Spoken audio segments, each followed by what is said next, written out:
1절만 보겠습니다. 여호와의 어느 때까지니까 나를 영원히 잊으시나이까? 주의 얼굴을 나에게서 어느 때까지 숨기시겠나이까?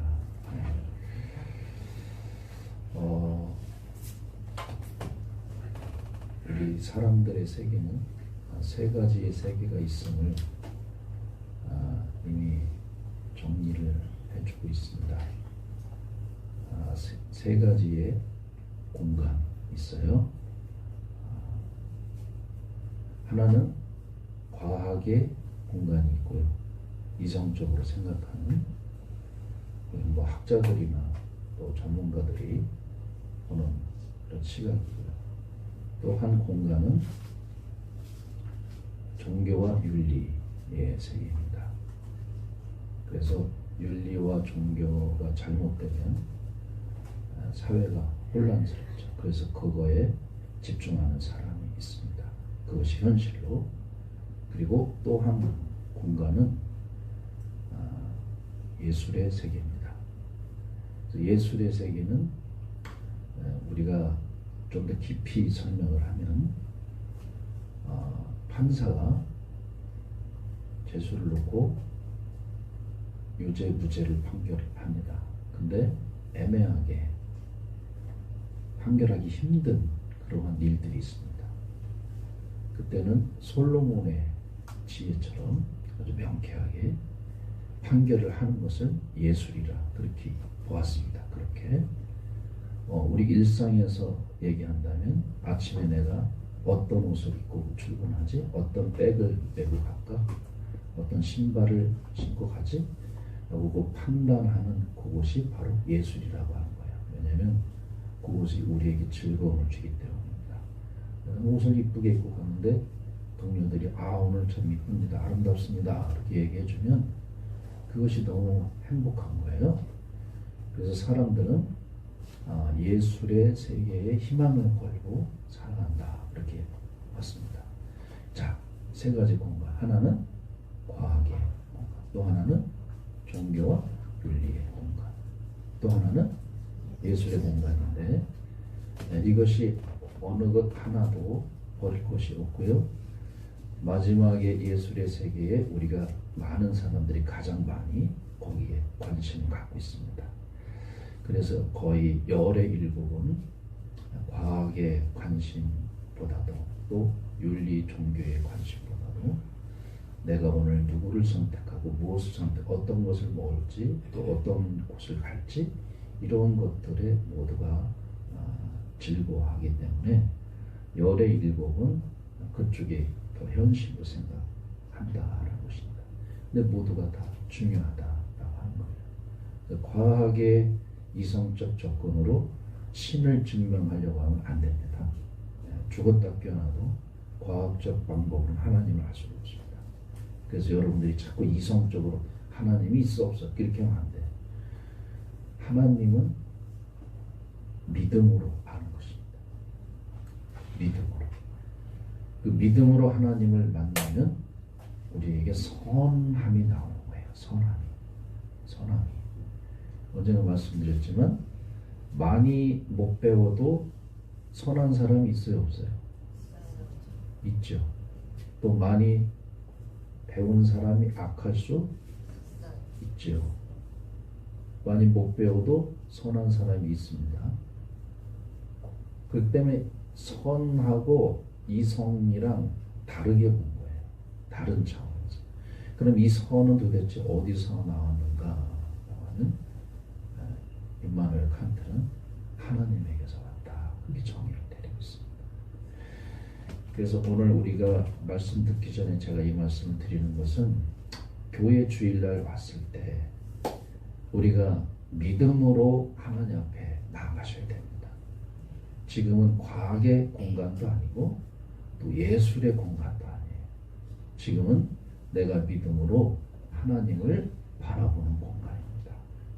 근데 이 공간이 우리의 전체 인생에서 가장 중요한 공간이다 라고 보시고 여러분들이 오늘 말씀에 집중하시길 소망합니다.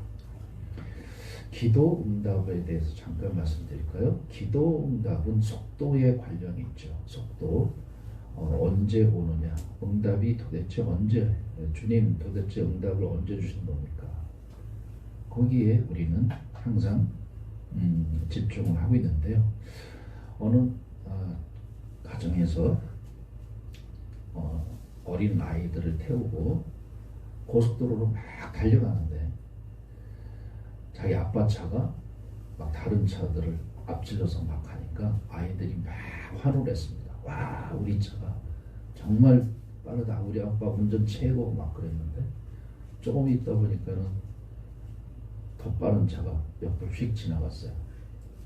그래서 화가 나가지고 아이들이 막 화가 나가지고 아빠 빨리 가란 말이야. 왜 이렇게 늦게 가? 근데 아빠는 빨리 가지 않았어요. 그냥 원래 속도로 가고 있었던 거예요. 근데 조금 가다 보니까 저 앞에서 사고가 났어요. 보니까 아빠 차를 추월하던 차였습니다.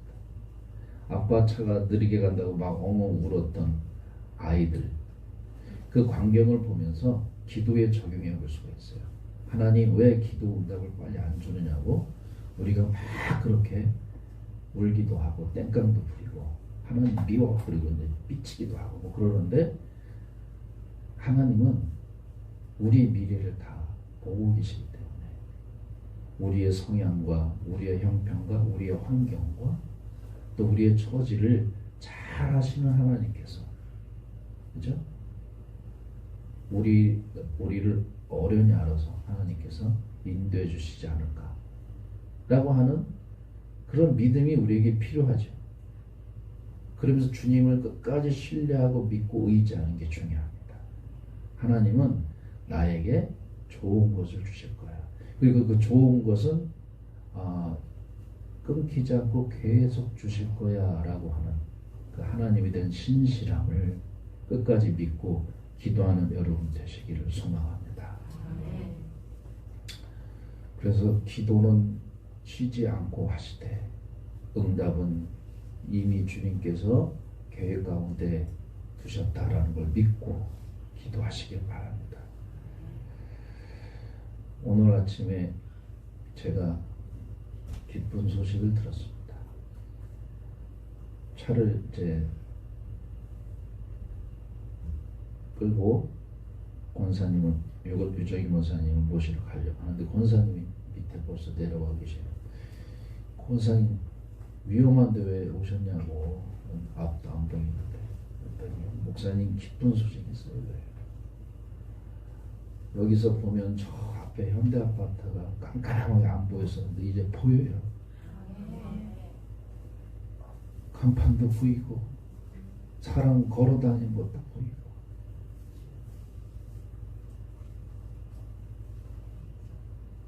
권사님 밤마다 낮에도 밤에 깜깜하니까 낮에도 그렇고 늘 그렇게 집에서 울면서 기도하고 계셨는데 하나님이 이렇게 응답해 주셨다고.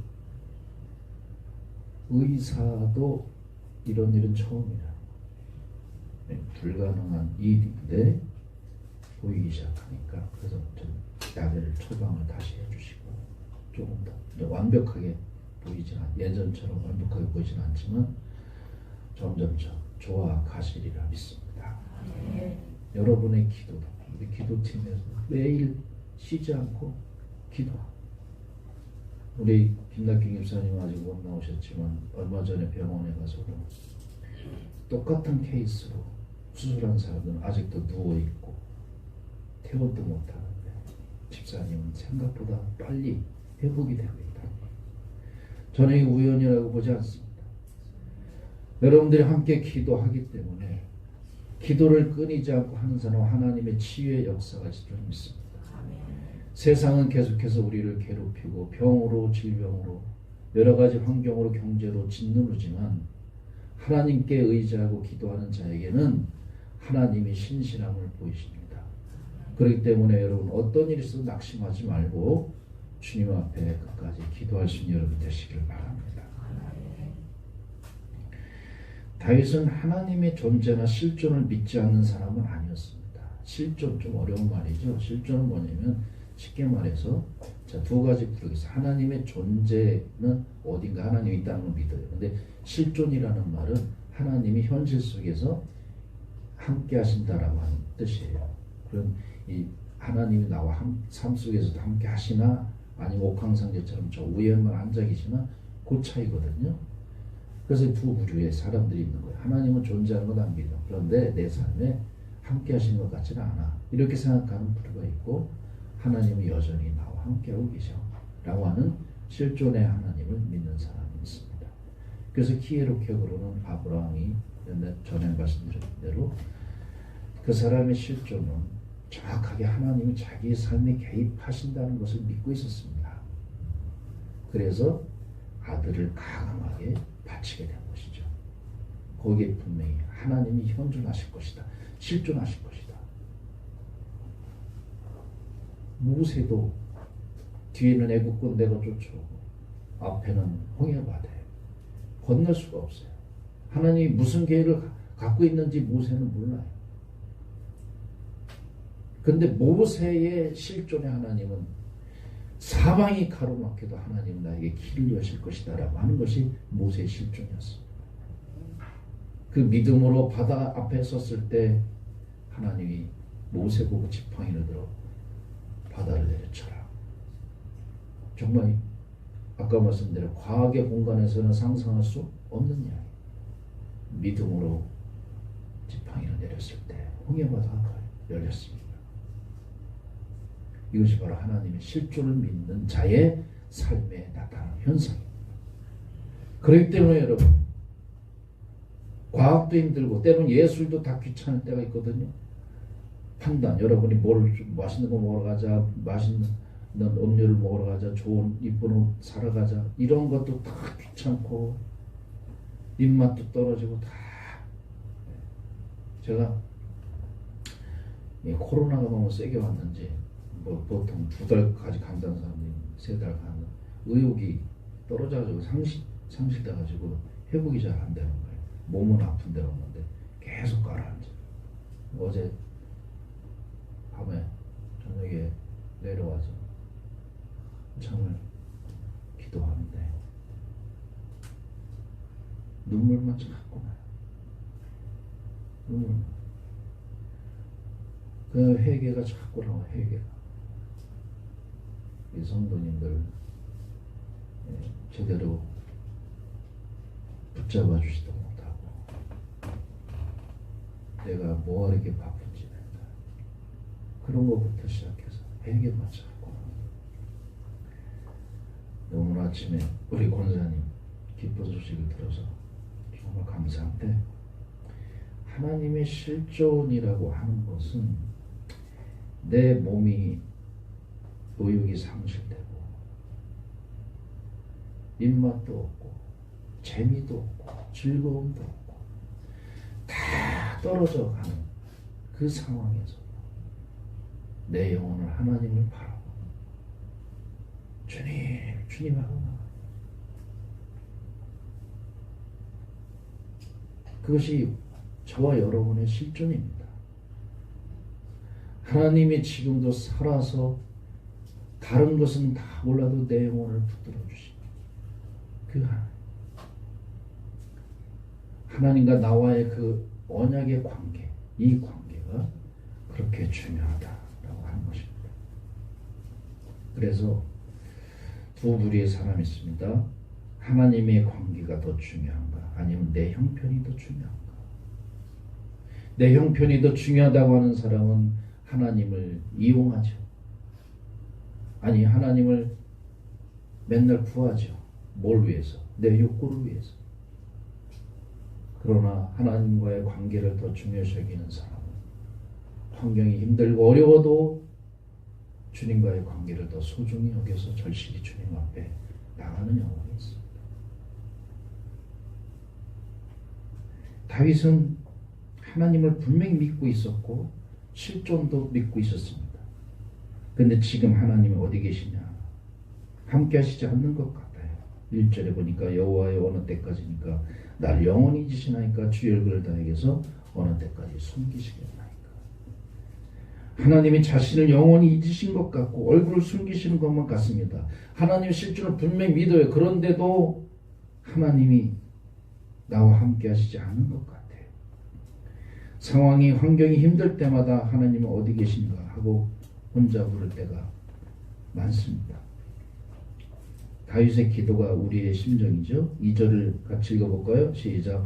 나의 영혼이 번민하고 종일토록 마음이 근심 어느 때까지 내 원수가 나를 치며 자랑하니 어느 때까지. 지금 다윗은 자신의 상황, 자신의 입장을 토로하고 있습니다. 환경이 하나님과 자신의 관계까지도 흔들고 있다는 거예요. 그러니까 다윗은 하나님과의 관계를 더 소중히 하겠다는 거예요. 자기의 형편과 처지를 더 소중히 하겠다는 거예요. 하나님과의 관계. 그래서 하나님과의 관계가 더 중요한 거예요. 무엇보다도. 자기의 환경보다. 근데 그 환경이 지금 뭐를 흔들고 있다? 하나님과 나와의 관계를 흔들고 있기 때문에. 하나님과 나와의 관계가 깨지면 다 깨지기 때문에. 여러분 이럴 때 어떻게 하십니까? 환경이 나로 하여금 하나님과의 관계가 멀어질 때 어떻게 하시느냐 이 말입니다. 세 부류의 사람들이 있습니다. 그럼 모두 위험할 수 있죠. 한 부류의 사람들은 기도합니다. 매달립니다. 다윗처럼 하나님 어디 계세요? 날 도와주세요 하며 울부짖습니다. 기도하면 할수록 환경이 더 안 좋아질 때도 있습니다. 그러다가 지쳐서 기도하는 일을 포기하게 됩니다. 점점 하나님을 의지하지도 않게 됩니다. 매너리즘에 빠지는 거죠. 하나님을 존재자로 믿고만 살고 싶은 거예요. 두 번째 부류의 사람들은 하나님이 환경을 도와주시지 않고 그냥 내버려 두시니까 나도 하나님을 안 찾을 거야. 이쪽에 하나님께 삐친 거죠. 반항하는 거죠. 세 번째 부류는 처음부터 하나님을 의지하지 않습니다. 자신이 하기 나름이라고 생각하고 자꾸 이성적으로 하나님을 생각합니다. 이것은 내가 해야 되는 거고 과학적 원리가 이렇고 그거지 라고 이성적으로 생각하는 사람들이 있을 수 있습니다. 하나님 우리가 죽어서 천국에 가서 만나는 그런 분이지 라고 생각할 때가 있습니다. 그런데 다윗은 어때요? 아무리 힘들어도 기도를 포기한 일이 없습니다. 아무리 힘들어도 하나님을 의지하는 일을 멈춘 적이 없습니다. 이런 자세는 하나님은 언제나 함께 하시며 자신도 힘들지만 끝까지 하나님을 의지한다는 자세입니다. 이런 행위가 다윗에게는 매우 필요했습니다.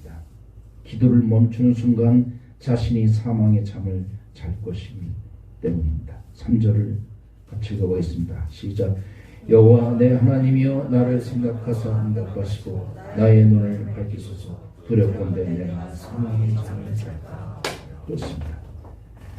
내가 하나님과의 관계가 끊어지면 내가 사망의 잠을 잘까 두렵습니다. 사망의 잠을 자는 순간 나는 모든 것이 끝나는 것 자체가 지옥이에요. 우리가 물론 죽어서 천국 가는 것은 분명히 믿지만 나의 해방일지에서 연미정의 캐릭터가 얘기한 것처럼 죽어서 가는 천국 따위는 나에게 필요 없어. 현실이 나에게 하나님이 함께 하시지 않는다면 내가 누구고 하나님이 누군지 알지 못한다면 그 삶이 무슨 의미가 있느냐. 죽어서 가는 천국은 무슨 의미가 있느냐 하는 것입니다. 4절 읽어볼까요? 시작. 두렵건대 나의 원수가 이르기를 내가 그를 이겼다 할까. 내가 흔들릴 때 나의 대적들이 기뻐할까. 그렇습니다. 자신의 영혼이 사망의 잠을 잘 수 있으며 대적들로 인해서 환경으로 인하여 하나님을 향한 신뢰와 믿음이 흔들릴 수 있기 때문에 다윗은 이렇게 기도를 하고 있는 것입니다. 그러니까 다윗은 자신과 하나님과의 지속적인 관계는 이런 간절한 기도를 통해서 유지되고 있음을 볼 수가 있습니다. 나의 신앙의 유지는 바로 끊이지 않는 기도에 있다는 사실입니다. 시인을 통해 하나님은 우리에게 무엇을 보여주고 계시죠, 여러분? 기도하지 않으면 나와 너희와의 관계는 끊어진다는 것을 보여주고 있는 것입니다. 하나님과 우리와의 관계 유지는 기도로 시작하기 때문입니다. 그럼 우리는 좋은 날이나 굳은 날이나 늘 나의 마음을 하나님을 향해 있어야 됩니다. 그 향함이 바로 기도인 것입니다. 여러분도 이 기도의 승리를 할 수 있길 바랍니다. 그래서 사도 바울처럼 감옥에 갇혀 있을 때도, 배부름에 처했을 때도, 비천함에 처했을 때도 내가 일체의 비결을 깨달았느니 내게 능력 주신 자 안에서 내가 모든 것을 할 수 있느니라. 있습니까? 내 환경이 어디에 처했든지, 나는 감옥에 있든지 궁궐에 있든지 내 영혼이 기뻐하는 것은 하나님으로 말미암는 것이다. 그런 뜻입니다. 그러므로 여러분, 우리를 계속 옥죄고 누르고 힘들게 하는 이 환경을 여러분이 넉넉하게 이길 수 있는 하나님의 믿음을 날마다 구할 수 있기를 소망합니다. 5절 6절을 보시면 난 오직 주의 사랑을 의지하여 싸우니 그 다음에 뭐죠? 나의 마음은 주의 구원을 기뻐하리. 그리고 내가 여호와를 찬송하리. 이는 주께서 내게 이 다윗이 기도의 응답이 왔습니다. 무슨 기도죠? 이 기도의 내용 자체가 하나님은 나에게 항상 신실하십니다라는 기도입니다. 그러니까 우리는 무엇을 기도해야 합니까? 하나님이 언제나 나에게 신실하도록 기도해야 합니다. 구하라 주실 것이요 찾으라 만날 것이요 두드리면 열릴 것이니. 헬라어를 계속 보면은 계속 구하라 계속 찾아라 계속 두드리라는 진행형의 의미가 있습니다. 그리하면 좋은 것을 주시지 않겠느냐고 예수님이 말씀하시죠. 아들이 떡을 달라면 돌을 주며 생선을 달면 뱀을 줄 사람이 어디 있느냐. 아무리 악한 자라도 자식에게 좋은 것을 줄 줄 알거든 하물며 하늘의 아버지께서 너에게 좋은 것을 주시지 않겠느냐. 할렐루야. 누가는 이것을 성령으로 표현했지만 자건 마태가 말한 이 좋은 것은 한마디로 하나님이 나를 향해 그의 신실함을 멈추지 않으신다는 사실입니다. 믿습니까? 내 눈에는 지금 늦은 것 같고 다른 사람에게 처진 것 같지만 그러나 여전히 하나님은 나에게 신실하십니다. 나에게 영원토록 천국 가는 그날까지 매일매일 좋은 것으로 주시는 그 하나님, 그 신실함을 나는 날마다 구합니다. 오늘 타이도 마찬가지입니다. 주의 사랑을 의지했다고 고백합니다. 그리고 주의 구원을 기뻐한다고 합니다. 그래서 내가 하나님을 찬양한다고 고백합니다. 주께서 내게 은덕을 베푸시기 때문입니다. 하나님은 나에게 좋은 것을 주시는 일에 신실하다라는 고백입니다. 여러분, 환경이 어려워도 내가 지금 너무 힘든 일에 봉착되어 있어서 이러지도 저러지도 못하는 상황에 처해 있을지라도 하나님은 나에게 좋은 것을 주시는 일에 신실하십니다 라고 기도하는 사람이 되어야 될 줄 믿습니다. 이것이 믿음입니다.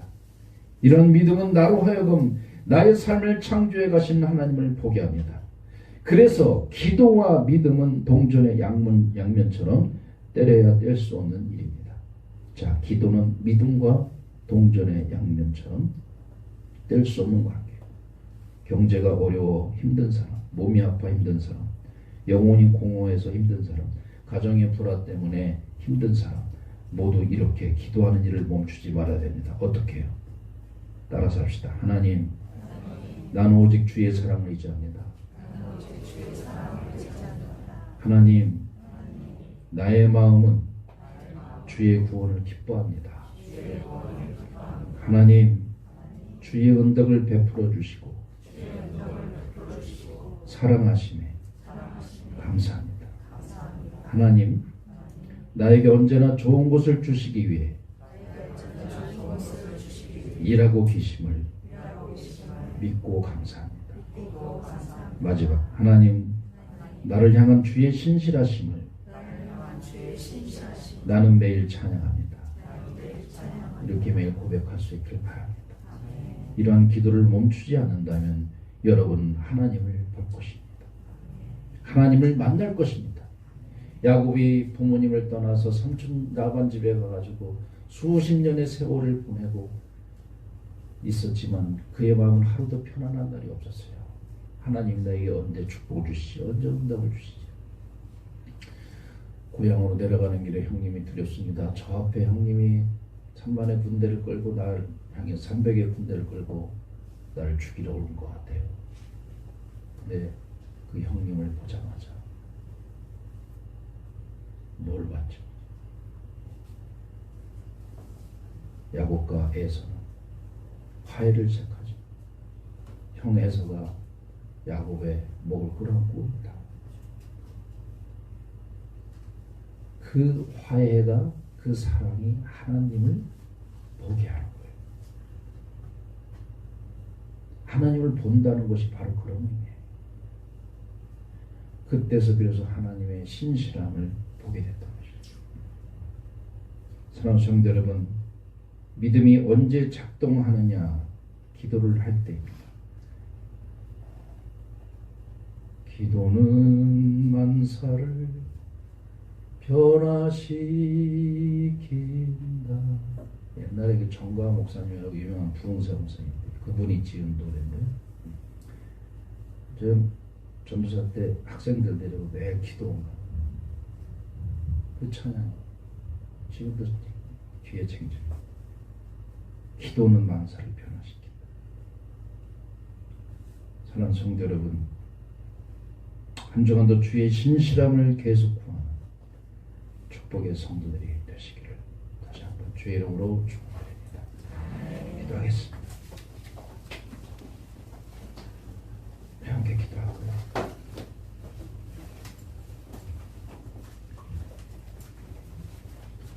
1, 2분간은 오늘 말씀 생각하면서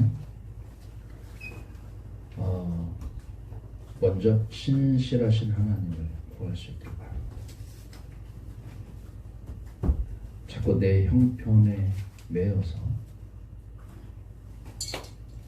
내가 하나님의 일을 하는지 또 내 일을 하는지 분간하지 못하지 말고 언제나 나에게 악한 것이 아니라 돌을 주거나 뱀을 주는 하나님이 아니라 떡을 주고 생선을 주시는 하나님, 그 하나님을 나는 믿습니다. 그러나 그런 것을 통해서 하나님과 나와의 관계가 계속해서 존속되고 있다는 사실이라. 그래서 나로 하여금 깨닫게 해주시는 것이 이 세상의 모든 그것보다 하나님과 나와의 관계를 더 중요시 여기고 계시다는 그 하나님의 음성을 듣게 하고, 그래서 내 영혼이 하나님으로 인해 기뻐하고 주를 찬양하는, 주님께 가까이 다가가는 우리의 가정과 우리 영혼들이 되도록 함께 기도하겠습니다. 다 같이 기도하십시다.